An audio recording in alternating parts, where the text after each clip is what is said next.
Olá, garotos e garotas do Colégio Adventista de São José dos Pinhais.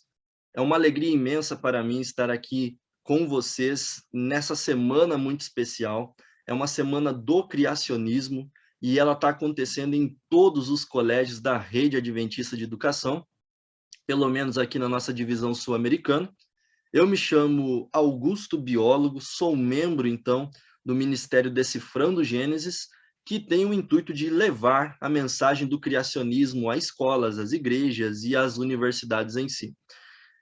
Hoje eu vim falar com vocês de um tema que é fascínio em pessoas de todas as idades, do menor até o mais velho de todas as pessoas, vai ter aí um certo interesse pelo assunto dinossauros. E eu, desde a minha infância, era muito apaixonado por dinossauros, gostava muito de assistir filmes de dinossauros, brinquedos de dinossauros eu sempre tive, e esse amor por essa área me fez, até hoje, então, entrar na área de estudos. Então, eu, como biólogo, atuo na área de estudos em pesquisas, né, melhor dizendo, em paleontologia. A paleontologia é uma área da ciência que se destina a estudar restos ou vestígios de organismos antigos, né? Seres vivos que teriam passado pelo nosso planeta e acabaram deixando seu registro nas rochas, então, que são os famosos fósseis. Bom, hoje nós vamos falar de um grupo de seres vivos extintos que realmente fica aí na nossa imaginação, e quando a gente fala em fóssil, automaticamente a primeira coisa que você pensa é em isso mesmo, né? Dinossauros. Então a gente vai tratar aí sobre os dinossauros hoje para falar dessa temática. Será que eram seres como a mídia nos apresentou, predadores, agressivos, que se tivessem vivido junto com o ser humano poderiam ter causado a nossa extinção? Ou eram apenas criaturas belas, incompreendidas pela mídia e que acabaram sendo retratadas de uma maneira errônea? Bom, vem comigo aí hoje para a gente entender um pouquinho sobre isso. Vamos lá? Começar então a apresentação? Então, eu preparei para responder algumas perguntas bem importantes sobre esse tema, uma apresentação para vocês. Então, eu elaborei ela e já digo para vocês que o meu dinossauro favorito não é o Tiranossauro Rex, embora eu goste pra caramba dele, ache super interessante, um dinossauro que me estimula a pesquisa também, mas ainda não é o meu favorito. Não é o Velociraptor também não, mas é o Triceratops. Eu adoro, sou apaixonado pelo Triceratops. Eu acho um dinossauro assim fabuloso mesmo, né?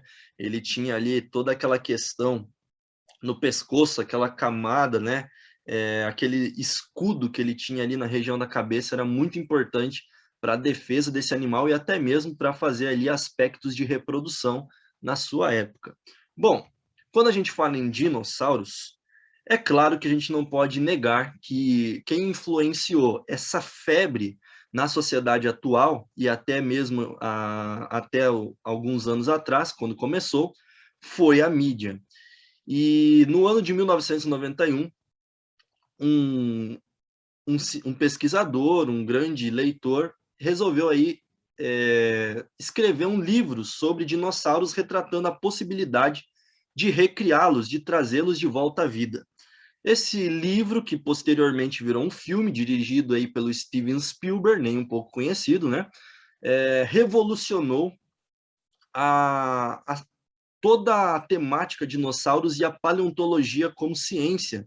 Então, muito do que hoje, né, a paleontologia é uma ciência que atrai fama e as pessoas realmente ficam encantadas, vem muito por conta de Jurassic Park. Eu, quando assisti esse filme, eu fiquei impressionado, né? Foi o meu primeiro contato também com a paleontologia e aquilo me chamou a atenção, ver aqueles dinossauros, a pesquisa que era feita, a possibilidade de recriá-los. Bom, tudo isso fez, então, como que eu despertasse esse amor pelos dinossauros. Mas é claro que ele não era o único da minha época. Tinha também um seriado que era bem legal, talvez você tenha assistido, ou eu tenho certeza aí que seu pai e sua mãe com certeza assistiram, os professores que estão aí acompanharam a famosa família dinossauro, né? Uma família que passava aí por é uma família, né, que passava por situações cotidianas humanas que era bem engraçado, né, retratando aí inclusive situações da nossa atualidade em questões políticas, sociais e econômicas, era bem legal mesmo.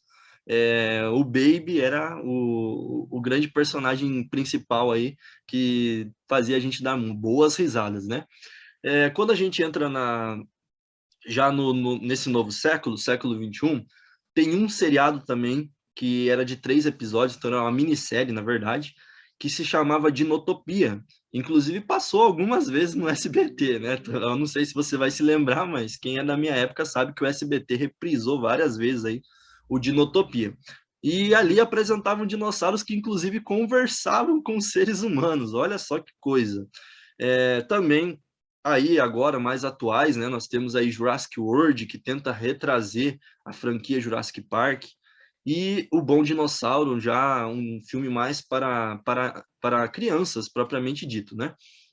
E até mesmo quando os dinossauros não são os personagens principais do filme, o simples fato deles aparecerem causa uma grande nostalgia, que foi aí no filme do Peter Jackson, King Kong, de 2005, onde a batalha contra os dinossauros foi uma das mais icônicas que teve aí desse filme em si. Acho que até conseguiu superar, né, a cena dele no Empire State. Não sei, né, mas eu acho que foi. Para mim, pelo menos, a mais legal é ele brigando, caindo, né, naquele desfiladeiro e ele batalhando ali com os dinossauros, se prendendo nos cipós. A cena foi realmente incrível.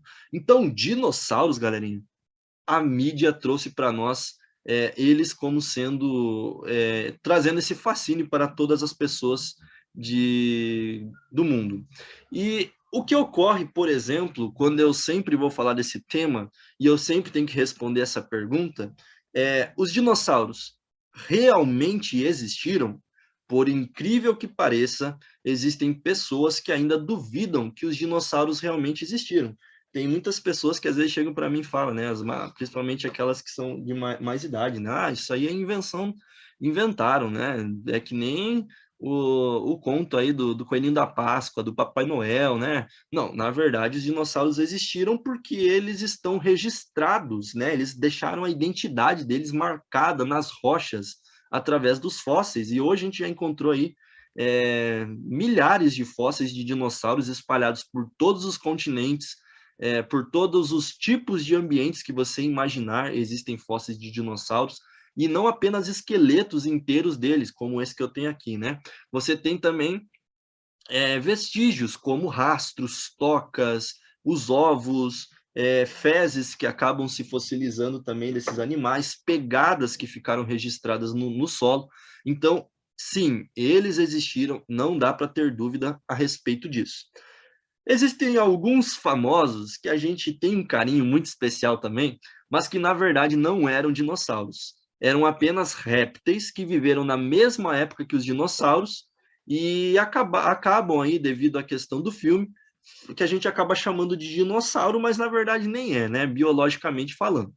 Quem eram eles? Bom, os répteis alados, né? Então, os pterossauros não eram dinossauros, viveram na mesma época, mas não podem ser classificados como. E a mesma coisa os répteis marinhos, como o mais famoso deles, o mosasauro, né? Por conta do filme. Mas tem o plesiosauro, tem o iquitiosauro, também não eram dinossauros. Na verdade, todos os dinossauros eram terrestres, não existiam dinossauros aquáticos e não existiam dinossauros aí com capacidade de voar como os pterossauros tinham. Os pterossauros faziam aí migrações, né? Eram animais aí extremamente incríveis, tem uma certa comparação com as aves, mas biologicamente falando eram bem diferentes entre si, entre esses grupos. Então, galerinha, não eram dinossauros, toma cuidado. Aí você vai me perguntar, tá, mas beleza, se o pterossauro, se o ictiosauro, o mosasauro não são, quem foram os dinossauros em si? Essa classificação dinossauro, ela é um tanto curiosa. Por quê? Existe uma característica que todos os dinossauros vão apresentar em comum, e tem a ver com o osso do quadril.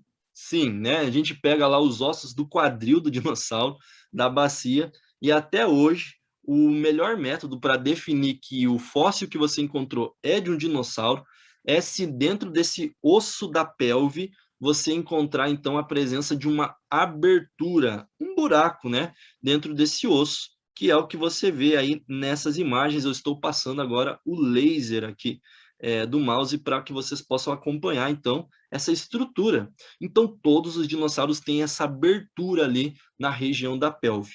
Mas, ainda mais, eles podem ser separados em dois grandes grupos.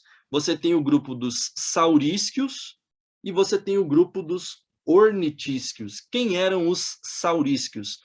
A palavra sauros significa lagarto, inclusive dinossauro, né? Lagarto terrível. A palavra, então, isquios vem da ideia dos ossos dos ossos da bacia, ali da região da pelve, enfim. Então, os saurísquios são aqueles dinos que apresentam o quadril deles em formato muito parecido com lagartos. E aí você tem dois grandes grupos também. Primeiro deles, você tem os terópodes e você tem os saurópodes. Os terópodes eram aqueles que tinham a capacidade de andar em duas patas, eram bípedes, e a maioria deles eram carnívoros, né, literalmente. Então você coloca ali os megalossauros, os compsognatos, os tiranossauros, os raptores, os ceratossauros, carnotauros. Então, esses que tinham capacidade de andar em duas patas, bípedes, se enquadram aí como quadril de lagarto, né, saurísquios. E também tem os saurópodes, que seriam esses grandalhões, sabe? Aqueles que poderiam atingir aí 30 metros de comprimento. Esses dinossauros pescoçudos, com a cabeça pequena, então eram os saurópodes, que eram exclusivamente herbívoros. O único grupo de carnívoros que a gente vai ter serão os terópodes mesmo, o restante vão ser todos herbívoros. Então, braquiossauros, titanossauros, enquadram-se todos aqui dentro dessa classificação de saurópodes. Já os ornitísquios são aqueles que tinham o focinho em formato de bico, então tinha um focinho mais alongado, e o quadril deles era similar ao quadril de uma ave. Por quê? Porque os ossos do quadril de uma ave, da pelvis, eles são unidos e não separados como de um lagarto. Então, devido aos ossos serem unidos, você enquadra eles como quadril de ave, né? Ornitísquios. E aí você tem alguns grupos, por exemplo, você tem aqueles que são encouraçados, que tinham aí uma armadura super resistente, que são os estegossauros, que são esses que tinham essas placas ósseas espalhadas pela sua coluna vertebral, e você tem os anquilossauros, que são aqueles tanques de batalha, literalmente, né? Que eram formados aí com um esqueleto encouraçado, extremamente resistente, e que lá no final da cauda deles tinha então um conjunto de ossos que eles utilizavam aí para competir entre si. Sim, eles competiam, que legal, né? E também tem os dinossauros que apresentavam um sistema, né, de placa na região da cabeça, que eram os ceratopsídeos, e tem os paxefalossauros, que são aqueles que tinham aquela crista na cabeça, que poderiam também entrar em disputa. Imagina você, né? Se eles vivessem ainda hoje, você entrava no terreno de um paxefalossauro, ele ia ficar irritado, porque eles eram agressivos e extremamente territorialistas e poderiam vir para cima de você. Brincadeira, eles não vão vir. Mas eram dinossauros que tinham essa defesa aí, propriamente dita. E também os dinossauros, os bico de pato, que são os hadrossauros, que é esse que você está vendo aqui, tinha um andar semibípede, então de vez em quando eles se colocavam em pé, mas a maior parte do tempo andavam aí também com as quatro patas apoiadas pelo chão. E esse aqui que tem a crista alongada é o Parasaurolófo, né? Então os nomezinhos aí dos dinossauros também tem uns que não ajudam muito, né? Mas enfim, o que importa você saber é que os dinossauros eles têm uma classificação própria e só um grupo deles que vai ser carnívoro, então. Quando foi que os dinossauros viveram? E aí que a gente entra numa grande discussão. Por quê? Primeiramente falando, nós vamos ter dois modelos de explicação para quando os dinossauros estiveram aqui no planeta Terra. Nós temos um modelo evolucionista e nós temos um modelo criacionista para responder isso. E mesmo dentro desses dois modelos, você vai ter várias hipóteses diferentes para tentar responder, por exemplo, quando é que foram extintos, como foram extintos e assim por diante. O primeiro modelo que eu quero apresentar para todos é um modelo evolucionista. No modelo evolucionista, nós não temos os seres humanos e dinossauros habitando o mesmo período. Eles viveram em fases diferentes da história. Por quê? Para o evolucionista, os dinossauros eles teriam então surgido na história do nosso planeta há aproximadamente 251 milhões de anos atrás, segundo aí a datação, né? E aí, datação das rochas. E eles teriam vivido até 66 milhões de anos atrás. Essa era é chamada de Era Mesozoica e ela se divide em 3 períodos. Período Triássico, onde você tinha o início dos dinossauros, os primeiros dinossauros surgiram ali, que durou até 201 milhões de anos atrás. Entramos no período Jurássico, aí você já tem o surgimento das aves nesse período, você tem a aparição dos dinossauros maiores, principalmente os herbívoros, e já no Cretáceo você tem muitas espécies de dinossauros, então eles conseguiram se adaptar e viver em todos os ambientes, e aí quando termina esse período eles acabam entrando em vias de extinção, e é claro que você já ouviu falar na principal das teorias que tenta explicar ou melhor, hipótese, né? Porque teoria teria que ter uma observação, mas uma das melhores hipóteses, até hoje aceita na ciência, para a extinção deles é que houve a queda de um asteroide que teria entrado em choque com o nosso planeta, teria causado, inclusive, uma cratera que hoje está afundada no oceano na região do México, e que teria causado ali uma elevação de grande quantidade de poeira. Essa poeira teria subido até a atmosfera, bloqueado a entrada de luz solar, e devido ao bloqueio da luz solar, as plantas começaram então a falecer, né? Porque planta depende da luz solar para fazer fotossíntese, e aí as plantas começaram a entrar em extinção, principalmente as grandes árvores que dependiam muito de luz solar, e, obviamente, os herbívoros começaram a vir a entrar em extinção e os carnívoros também. Existem alguns problemas com essa ideia. Por exemplo, como é que os mamíferos daquela época, que já existiam, alguns pequenos, conseguiram sobreviver na ausência de alimento? É uma das coisas que, infelizmente, essa hipótese não consegue responder. Mas e os criacionistas? Você vai me perguntar, como é que eles definem os dinossauros quando viveram e quando foram extintos? Para os criacionistas, nós vamos ter, então, eles sendo criados no mesmo período da semana onde o ser humano foi criado e todos os outros seres vivos também. Sim, em Gênesis capítulo 1, verso 25, 26 em diante, nós temos ali a história, o relato do que Deus fez no 6º dia da criação. Vou até ler aqui com vocês, né? 25. E fez Deus os animais selváticos, segundo a sua espécie, os animais domésticos, segundo a sua espécie, e todos os répteis, todos os animais que rastejam da terra, conforme a sua espécie. Então, provavelmente, os dinossauros foram criados aí no 6º dia da criação. Eu não sei se tu chegou a ver uma novela que tenta retratar aí alguns conceitos bíblicos, mas essa novela, infelizmente, trouxe algumas ideias para nós equivocadas sobre os dinossauros, de que os dinossauros teriam sido criados antes da semana da criação, quando Deus teria formado lá na origem do planeta Terra, teria lá no princípio, né, que está em Gênesis 1:1, e aí depois, quando tem a queda dos anjos do céu, incluindo Lúcifer, os anjos, ao cair, teriam causado aí a extinção dos dinossauros. Gente, essa ideia está muito errada, até porque se você pegar a Bíblia e olhar Gênesis capítulo 1, versículo 2, diz que a terra estava sem forma e vazia. Vazia no sentido de não ter qualquer ser vivo, nem bactéria. Então, dinossauros muito menos, né? E dinossauros foram criados juntos com o ser humano no 6º dia e com todos os outros seres vivos. Mas quando é que eles foram extintos? Existem algumas ideias.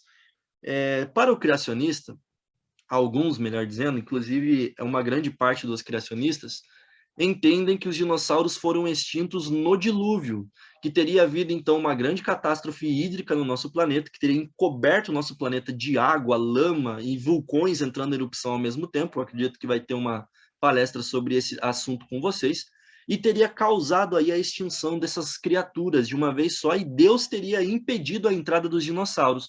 Mas, olha, para mim, essa ideia está muito errada, e ela vai muito desacordo aí com o texto bíblico. Eu quero ler com vocês o que diz Gênesis capítulo 7.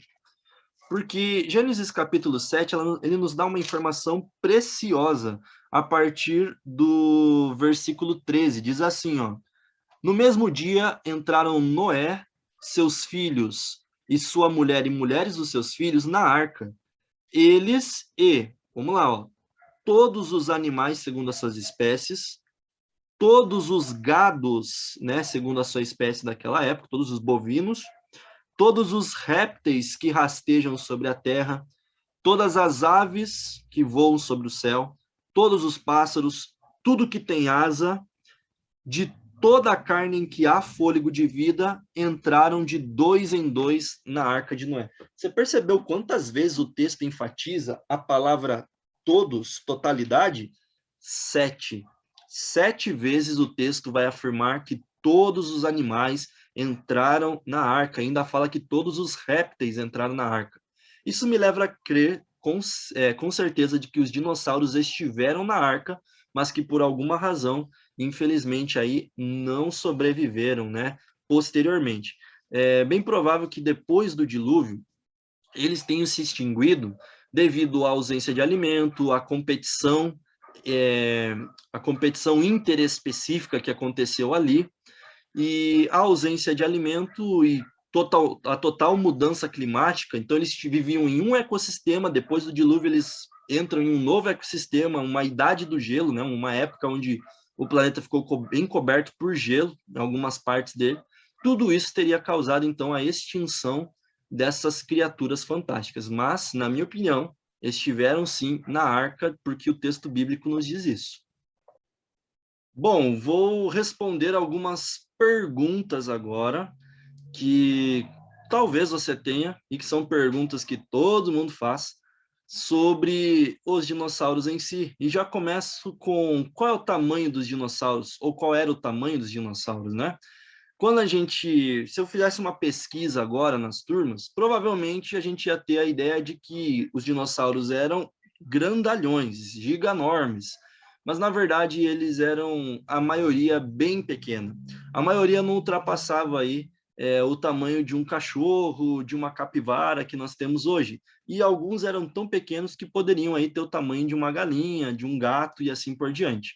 É óbvio que a gente teve algumas espécies que sofreram adaptações corporais que fizeram eles ficarem realmente gigantes, grandes mesmo, mas eram apenas uma minoria aí entre os dinossauros.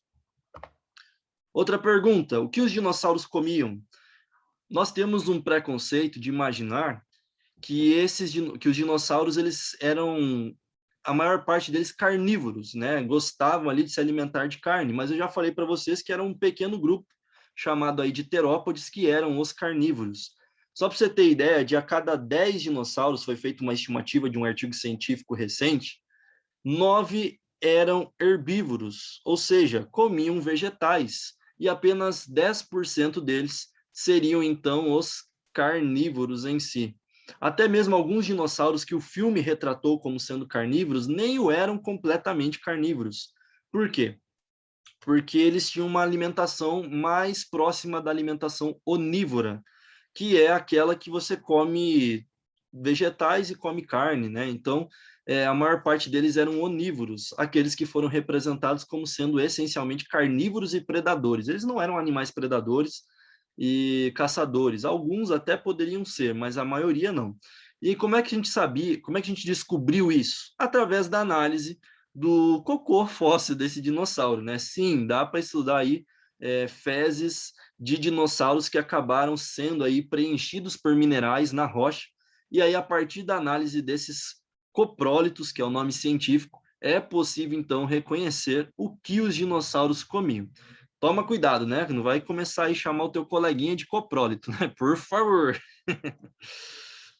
Os dinossauros, eles se reproduziam através de ovos, então eram ovíparos, e tudo ficou muito mais prático, porque já tinha uma certa desconfiança, depois que encontraram aí esse fóssil, né, dessa mamãe oviraptor, que foi encontrada junta aí com o seu ninho, com esses vários ovos que ela estava, inclusive com preenchimento dos próprios embriões, estavam ali preservados. E aí ficou comprovado que realmente os dinossauros, eles eram essencialmente ovíparos, botavam ovos então. Já tinha uma certa ideia, mas ainda não tinha uma confirmação científica até encontrar esse fóssil. E agora a pergunta mais importante que sempre me fazem é: qual foi o maior dinossauro que já existiu? Eu sempre brinco, né, que os nossos hermanos, os argentinos, nesse quesito eles ganham de nós de goleada. E eu sempre falava, ó, antigamente eu falava, no futebol a gente até ganha deles, mas agora no quesito dinossauro eles estão ganhando, mas o pior é que agora eles estão ganhando até no futebol, né? Mas assim, os maiores dinossauros que já existiram foram encontrados na Argentina, especificamente numa região conhecida aí como Patagônia. Até o ano de 2014, o maior dinossauro que já tinha sido encontrado era o argentinossauro, que tinha aí cerca de 35 metros de comprimento. Toma cuidado que não é altura, né? Nós estamos falando aí de largura, de comprimento desse dinossauro, então. E aí o que ocorre? No ano de 2014 foi catalogado um novo dinossauro, que esse sim desbancou todos os outros. Era um dinossauro pescoçudo e ele era o Patagotitan. Então, o Patagotitan é o maior dinossauro de todos. Só para você ter ideia, ele chegava a ter aí 37 metros de comprimento, pesava cerca de 70 toneladas, e só o fêmur desse animal chegava a ter aí uma altura de 2,38 metros. Ou seja, só o fêmur dele já era maior do que eu e você. Então, já pensou tu dar de cara com uma criatura dessa? Era incrível. Ele podia, né, quando ele estava com o pescoço erguido, chegar até 14 metros de altura. Então, era uma criatura realmente enorme. Se a gente pegar o comprimento desse animal e comparar com a altura do Cristo Redentor, é igual, é o mesmo, né? Porque ambos vão ter aí 37 metros de comprimento, o Cristo Redentor de altura. A baleia azul, que é o maior animal até hoje vivo, né, um mamífero baleia azul, tem 25 metros de comprimento. Só para você ter ideia como esse realmente foi a criatura a maior criatura que já foi descoberta até hoje, que já existiu, né? Então era enorme o Patagotitano. Esse fóssil dele, esse esqueleto, ele foi então reconstruído e você pode encontrá-lo lá no Museu de História Natural de Nova York. Então, quando tu for para lá, tira uma selfie e me marca, né? Porque eu, para ir para lá, vai ser um pouquinho mais difícil. Mas você que tem essa condição de ir para lá, pode ir fazer, então, uma selfie, colocar lá um story e marcar o Augusto Biólogo sem problema nenhum aí, visitando o Patagotitano. Agora, e entre os carnívoros, qual foi o mais alto, né, em questão de altura? Não foi o Tiranossauro Rex, não foi ele, então, o campeão. Na verdade, foi o Giganotossauro. O Giganotossauro foi encontrado no ano de 1995, também na Argentina, na Patagônia, e chegava a ter aí 4 metros de altura, esse animal. Ele ficava completamente inclinado, mas ele inclinado já tinha 4 metros de altura, e de comprimento 12 metros. Era enorme. Imagina só se você desse de cara com um bicho desse. Fala para mim o que ia acontecer. Diga aí. Tu ia se borrar, não ia? Fala a verdade. Ia com certeza, porque era um dinossauro que causava aí temor entre os herbívoros da época. E quando a gente fala em largura, né? A gente falou no dinossauro mais alto, era o Giganotossauro. Agora, qual é o mais largo entre eles? O mais largo entre eles é conhecido e famoso. Ele apareceu em Jurassic Park 3 e é o espinossauro. Por que espinossauro? Porque as vértebras dele se alongavam para fora da pele e faziam aí toda essa crista, né, que você enxerga atrás das costas do espinossauro.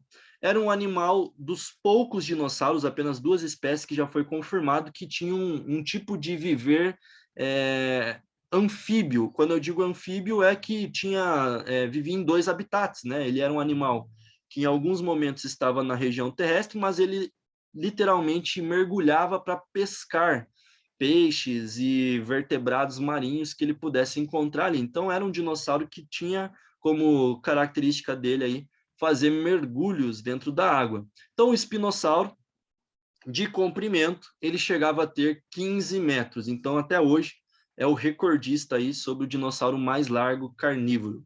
E o Tiranossauro Rex? Ele chegava a ter quase 3 metros de altura, mas era realmente um predador, como o filme mostrou, um velocista que poderia perseguir um carro moderno. Bom, na verdade, o retrato do Tiranossauro Rex foi errado no filme, foi equivocado. Ele não era um animal que tinha capacidade de correr atrás da sua presa. Provavelmente, devido à questão corporal dele, o metabolismo dele não permitia que ele atingisse uma velocidade mais alta do que 10 quilômetros por hora. Inclusive, já foi feito estudos de biomecânica com os ossos da perna dele e provaram que realmente ele não poderia correr. Além do mais, é mais provável que ele fosse um animal carniceiro, como uma hiena atual, do que realmente um predador como uma leoa, né, ou outro felino assim. Então ele simplesmente esperava encontrar restos de carcaças, né, de animais para que ele pudesse se alimentar. Então eu sinto muito, né, o Tiranossauro Rex não era um predador. Você já ouviu falar numa história de que foram encontrados vestígios de sangue em um Tiranossauro Rex? Sim, essa história é verdadeira. Foi encontrado aí vestígios originais de tecido sanguíneo em um Tiranossauro Rex no ano de 2005 por essa pesquisadora chamada Mary Schweitzer. A Mary Schweitzer, ela então recebe uma amostra de osso de Tiranossauro Rex que foi datado com 65 milhões de anos atrás, mas conseguiu fazer com que essas células do tecido sanguíneo voltassem a ter elasticidade, voltassem a apresentar algumas características biológicas que provavam que realmente era um tecido original e não mineralizado pela rocha. Isso foi tão importante que surgiu uma nova área do conhecimento chamada, né, paleontologia molecular, a qual eu faço pesquisas até hoje. E não é só um Tiranossauro Rex que foi o sortudo aí com preservação de tecido mole. Nós temos muitas outras espécies de dinossauros e de outros organismos, plantas, animais, até bactérias que já foi encontrada aí presença de tecido mole. Sim, que impressionante, né? Geralmente é um material que você não espera se preservar, que dirá por milhões de anos. Será que o sangue se preservaria tanto? A verdade é que o sangue não se preservaria por milhões de anos. Então é muito provável que essa data aí esteja inclusive equivocada. E aí é possível refazer um Jurassic Park, reviver os dinossauros? No filme eles mostram que ao coletar um âmbar, que é essa resina fossilizada, você poderia extrair então DNA de dentro de mosquito que teria sugado ali o sangue do dinossauro da era Mesozoica. O que ocorre é que, na verdade, o âmbar, essa resina que é produzida por algumas árvores, principalmente árvores coníferas, como araucárias e pinheiros, ele é uma resina que tem propriedades antibióticas. Então, micro-organismos não conseguem sobreviver no âmbar, porque ele destrói qualquer tipo de bactéria.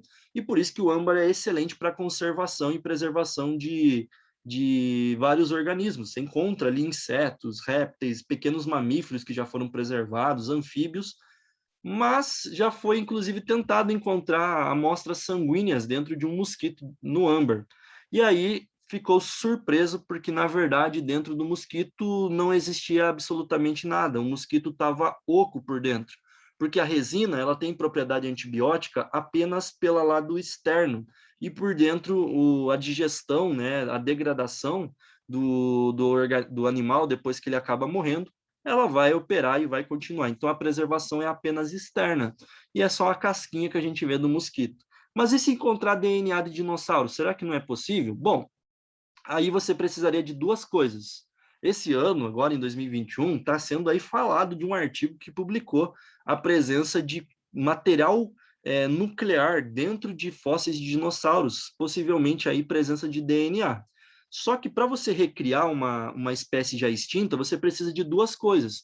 Você precisa de material genético em alta quantidade, acima de 95%, então DNA suficiente tem que existir, e você precisa também de uma espécie que esteja viva hoje em dia, que seja muito próxima geneticamente do animal extinto. Eu vou dar um exemplo de um animal que é muito fácil de trazê-lo novamente, que os cientistas estão tentando, que é o caso do mamute, o mamute lanoso. O mamute lanoso, você já foi encontrado DNA preservado em fósseis congelados, e DNA acima de 95%, 96%, 97% já foi encontrado de DNA original de mamute, e você tem uma espécie hoje viva, que é o elefante asiático, que é geneticamente muito próximo ao mamute. Então, basicamente, o cientista pode pegar essas amostras de DNA e brincar ali de Lego, né? Fazer encaixezinhos para que possa reconstruir uma nova criatura. É claro que daí você vai precisar ter uma gestação dentro de uma elefante fêmea, e que ela faça aí todo o período de gestação, passe pelo momento de cativeiro, e aí entram em alguns detalhes éticos, e aí a gente faz sempre aquela pergunta: será que realmente vale a pena trazer as espécies extintas novamente?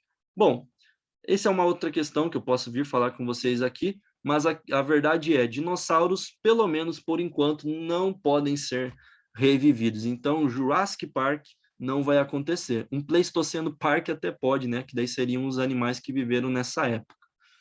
Beleza, gente? Então, eu quero agradecer de coração aí ao pessoal do Colégio Adventista de São José dos Pinhais por ter me proporcionado esse tempo, por ter conhecido pessoas tão incríveis como vocês. E se você quiser se inteirar um pouquinho mais sobre esse assunto, você pode me mandar lá uma mensagem, um direct, lá no meu Instagram, Augusto Biólogo, e eu posso te dar algumas orientações de como se tornar um biólogo, um paleontólogo aqui no nosso país, Brasil, né? Valeu! Muito obrigado. E é isso. Até mais.